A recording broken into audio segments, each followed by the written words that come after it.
Thanks for inviting me. So my talk today is about the evaluation of recommender systems. So we already heard the talk this morning about recommender systems. This is going to be a bit more abstract, high-level talk, but we will touch similar topics than what we heard this morning about wine tasting. So hopefully there's some conversations to be had. So here's a plan for my talk. Hopefully the slides are going to. Here we are. Okay, so I will start by saying something about what recommender systems are and what the general recommendation problem is. And then I will present 6 ethical challenges that are posed by recommender systems, which is based on prior work that I have done and the systematic analysis of the literature on current research on recommender systems. Then we will zoom in on the issue of evaluating recommender systems and why we might want or need a general framework for expressing how good a recommendation system is. And we will look in particular at what I think is the most promising direction in this research, which is looking at recommender systems through a multi-stakeholder framework. So looking at recommender systems through this lens very naturally leads to formulating an approach to evaluating recommenders that is consequentialist in nature. And so this seems like a promising direction of research. And my guess is that this is where we are going to lead in the next 5 years or so, if, as the conference is considering this time frame. But I will present 2 pressing issues for this kind of approach. One is what I will call the individuation problem, and the second one, the aggregation problem. I don't mean these 2 problems to be insurmountable challenges, but I think it's necessary to identify the conceptual challenges that this kind of approach will encounter if we are going to make it operative and hopefully useful in the future. So this discussion will prompt a more general speculation about the way in which we conceptualize recommender systems, which then results in the way in which we tend to evaluate them. So the fact that we are moving from essentially user-based evaluation metrics to a more holistic and multi-stakeholder approach signals how our conceptualization of these systems really should be moving from viewing them as essentially personal assistants that we interact with online on a daily basis to what we might call social planners or an infrastructure for sharing information on the web. And then I will give some concluding remarks and a brief summary of what's covered in this talk. Okay, that said, let's start. What is the recommendation problem? So there is a typical abstract formulation of this problem, which is to find good items. This is what you will find if you go looking in the literature for the way in which it has been formulated in abstract terms. Obviously, finding good items is a very general phrase. And what counts as a good item or good suggestion will really depend a lot on the context of application. So typically, we can say that the context of applications where recommendation systems are useful are those where we might want to reduce the information overload of users. So where there is a lot of different options that might be available for users accessing the system, and we want some help to help users figure out what might be relevant to them. So we might think of e-commerce websites or news recommendation algorithms. So for example, if you access the online web pages of newspapers, now it's not as it used to be that everybody is confronted with the same pages and the same content. Instead, it tends to be personalized, and that is done with the idea that there is so much content that could be available, and we want each user to be able to find what is most relevant to them according to some definition of what is good for them. So from the point of view of the users, recommender systems tend to reduce information overload, and for this reason they are valuable. But they also perform many other functions that are of value to other stakeholders. We will say something more about that in a moment. But intuitively, for example, in e-commerce settings, users may be able to better find items that are relevant to them, but at the same time, the sellers have also the opportunity of reaching customers that would otherwise maybe not be able to find their products. So clearly, the recommendation serves the seller's interest as well in this kind of setting. For news recommender systems as well, people producing news or people wanting to communicate a certain kind of information to online readers might have an interest in the readers finding what they have to say. So there as well, we can see that the recommender system not only finds items that might be good from the point of view of the user, but also plausibly has to make a good interaction happen between those who produce the content and those that consume it online. So what can we say? There's a very wide range of applications where recommender systems are currently used. This is a booming area of research. And as I said, from e-commerce, news recommendation to myriad other applications. We heard this morning about wine tasting. They are applied in many different fields. And this raises ethical challenges for them as well. So we investigated which ethical challenges are raised by recommender systems in previous work. And broadly speaking, we have found 6. This is based on a systematic literature review that I conducted here in Oxford together with Maria Rosaria Taddeo and Luciano Floridi at the Digital Ethics Lab. So I took basically a systematic approach to scanning what is already out there in the literature and what kind of problems that recommender systems raise have been identified and analyzed by both technical researchers in the area and people looking more at human-computer interaction or social science studies of these technical systems. And we identified 6 areas of concern. So to briefly summarize these results, the first one might be relatively obvious when we talk about systems that construct user models and are built to satisfy user preferences, is that of privacy. So the fact that the system collects a lot of data and constructs user models to then serve items that might be of interest and to find what might be of interest to the user obviously means that there's a lot of sensitive information that is stored and that is used by the system, and which is potentially the subject of leaks. So this is an area of concern that is very prominent and present in the community.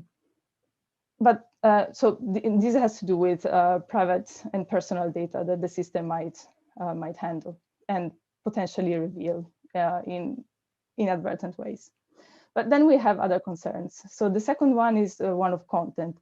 So when we talk about recommending content to users, sometimes there might be things that we want to restrict. So for example, when we are recommending video content to different users, maybe if we are recommending content to children, we want to filter out some content that might not be appropriate. So there's an area of concern about what kind of things, what kind of information and items the system might deal with, and how to identify, given the context and the different users that access the system, how to filter that out. Then we have the issue of opacity. So often recommender systems are built using filtering methods, like we have heard about a collaborative filtering approach this morning. There's also some other methods out there, but essentially sometimes the problem is that the models that the system produces and the way in which the recommendations are defined and then served to the users is not always transparent, and it's not always easy to find and communicate explanations to the user of why they are seeing a certain content. This can have an impact in the efficacy of the recommendation, but it can also drive regulatory concern if it's not possible, for example, to have a good explanation for why certain sensitive recommendations are made. Another very important issue is one of fairness. So this is quite tricky because often recommender systems are constructed with and evaluated on the basis of a user-centered approach, where the goal is to serve individual users the most relevant recommendation. Sometimes this can conflict with fairness criteria. For example, if different groups of users are served by the same system in ways that are not as accurate compared to each other. So this is something that has been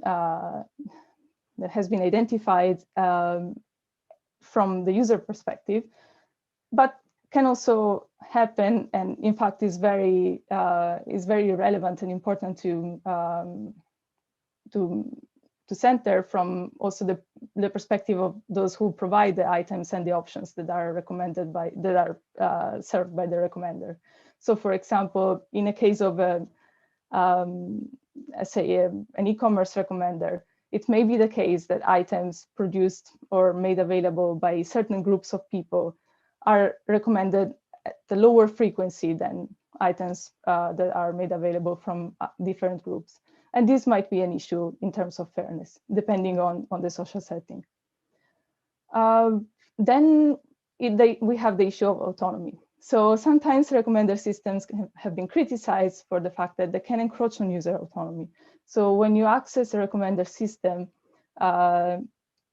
some researchers have pointed out how they can really resemble traps in the sense that they can be constructed with a specific psychology in mind, specific tricks and specific systems, so that you will be captivated by their recommendations. But this may or may not be a good thing for you, and it may or may not be a thing that is conducive to actually exercising your personal autonomy.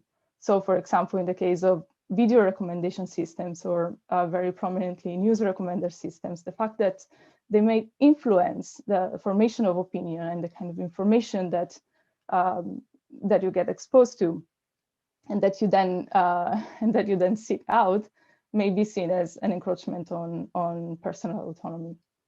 And then finally, we have the problem of externalities. This is a very difficult one because it's often very difficult to measure and to delimit. So a prominent example could be news recommender systems that have been linked to instances of polarization or the deterioration of democratic discourse. These are effects that the recommender systems might have that are not directly measurable with respect to the users, but have a broader social importance. So this was very, very quick. There's more information in the paper that I will link at the end of the talk. However, this gives an idea, of the wide range of issues that recommender systems can raise that have already been identified in the literature. And why is this connected to evaluation? Where all these different issues and challenges that I have briefly highlighted here point to very different functions and ways in which we can evaluate recommender systems. And so, for example, for a recommender that has a very good privacy record, it may be that it's also very opaque, or that its record in terms of fairness is quite poor. And so this poses the question: well, how do we compare these different challenges? How do we go about evaluating a recommender that might score differently on this different dimension. So this is one problem. And the second problem is that is more specific to the way in which recommender systems have been evaluated historically. I mean, since studies have started from the 19th essentially, which is very much a user-centered approach to evaluation. However, taking a specifically user-centered approach makes it quite difficult to appreciate and capture things like externality or things that have a more social dimension like fairness. So this points to the fact that we need more varied methods for evaluating recommender systems. So broadly speaking, there are already multiple metrics available, which, as I said, focus mostly, or if not almost exclusively, on the user side, and they tend to be different metrics for different situations, where the goal of the recommender systems might be conceptualized as that of making a good prediction or supporting a good decision on the part of the user. And all these criteria are actually quite difficult to compare. So in the literature on evaluating recommender systems right now, it is widely regarded as an open problem, because it's difficult to see how these different metrics that are currently available might be subsumed to a more general framework, and how we might think of metrics to score the systems for the more socially oriented dimensions. So the problem here is that we need to be able to identify what is the exact question that we want to solve when we ask the question of evaluating recommender systems. We have to figure out what it is that we care about measuring.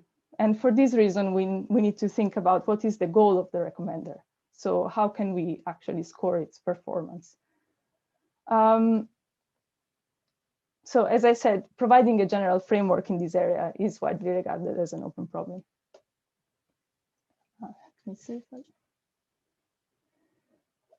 Okay, so I think what the most promising direction that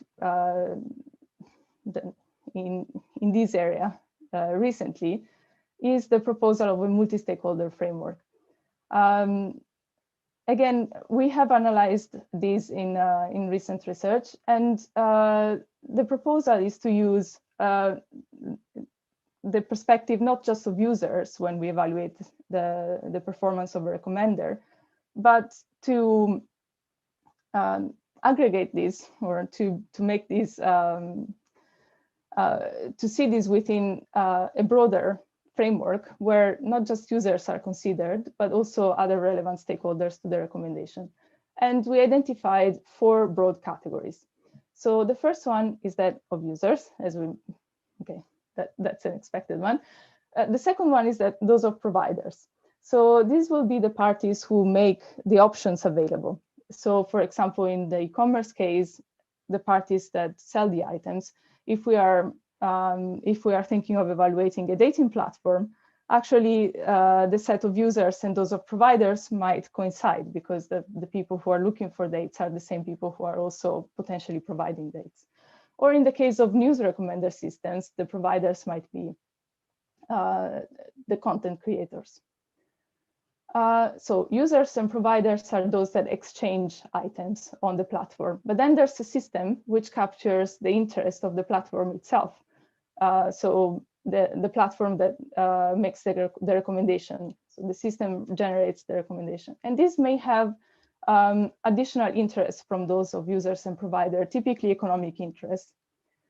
And in addition to this, we have society and social, okay, I'm going quite so.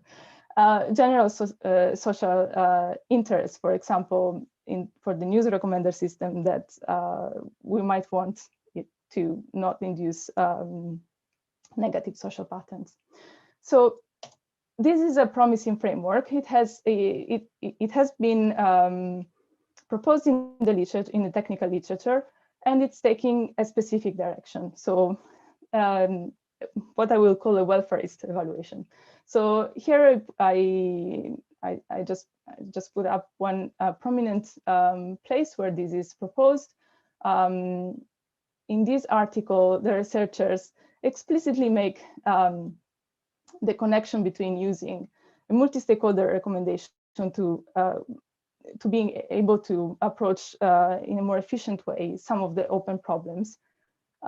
Because the idea is that adding the interests of different stakeholders can provide constraints to how the recommendation problem is conceptualized. So how we define what is good, what counts as a good item in the context.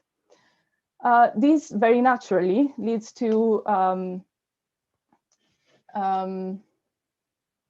welfarist approach or consequentialist approach.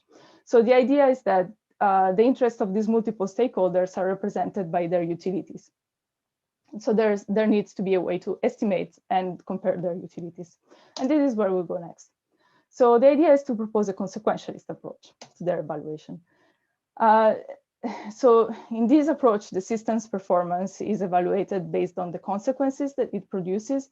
And the question that then is natural is, can we construct a welfarist evaluation of recommender system? Is this feasible?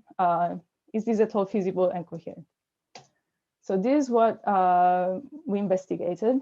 And we found that there are two broad challenges or conceptual problems that need to be addressed in order to have this sort of welfarist evaluation.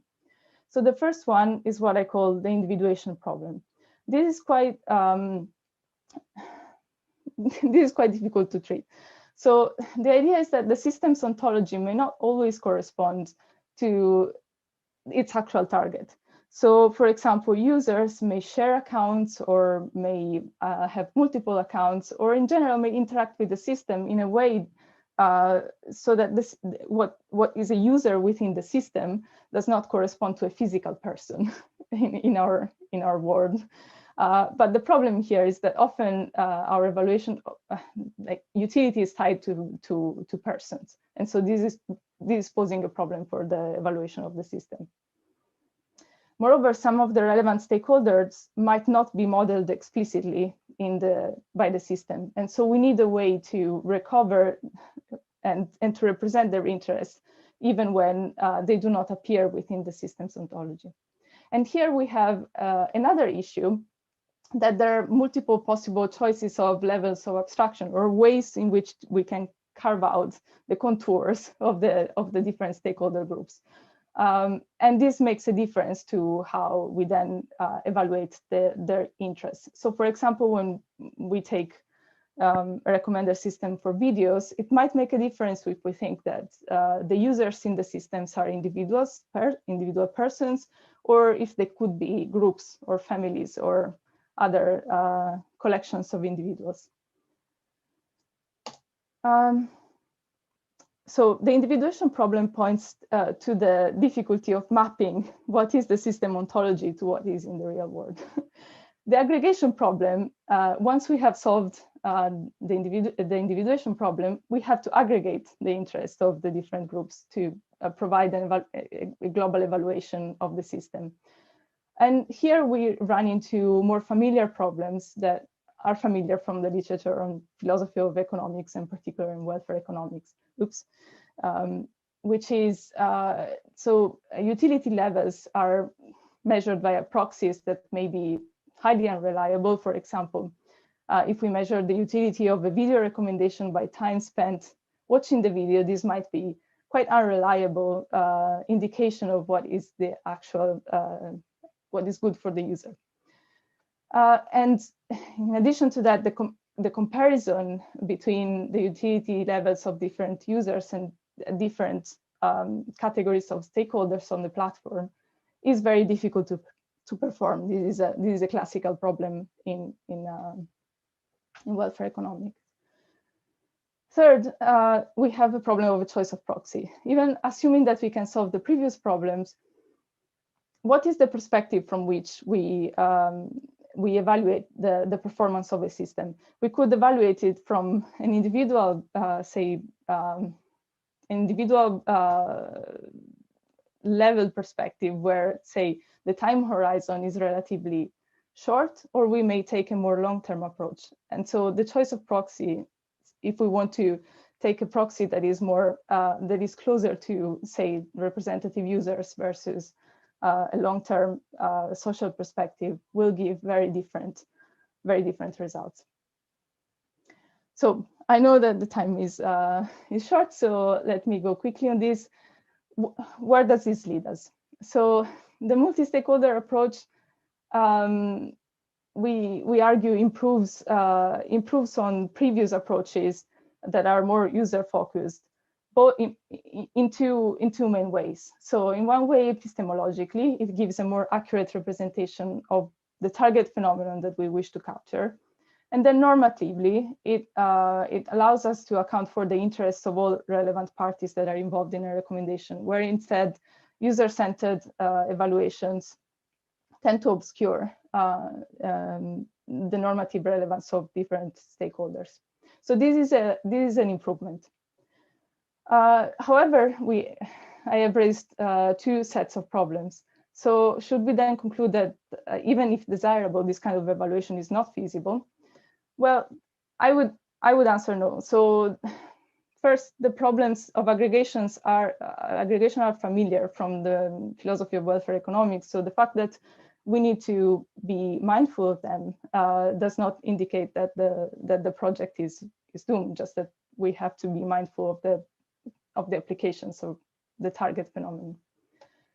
However, the problem of individuation requires, I think, more investigation, because this is something that is more idiosyncratic to the specific systems that we are studying.